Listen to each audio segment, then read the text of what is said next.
Assalamualaikum warahmatullahi wabarakatuh. Hai Rakan dan kawan-kawan semuanya, kembali lagi di YouTube channel Irfan Aceh. Di video kita kali ini yaitu sekarang kita sudah berada di Desa Gampung Simpanghle, Kecamatan Manyakpahit, Kabupaten Aceh Tamiang.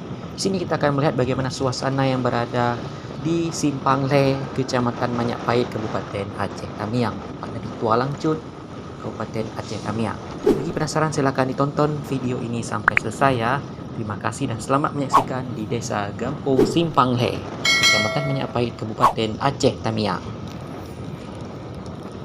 Oke kawan-kawan, ini kita sudah berada di Desa Gampung Simpanghle, Kecamatan Manyakpahit, Kabupaten Aceh Tamiang, merupakan salah satu desa atau gampung yang berada di Kecamatan Manyakpahit, Kabupaten Aceh Tamiang.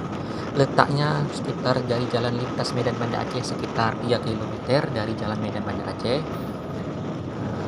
Desa ini merupakan perbatasan langsung dengan Desa Gampung Gelanggang Merak, Sampaimah, Dagang Setia, Senebok Cantik, Kasih Sayang, dan sekitarnya.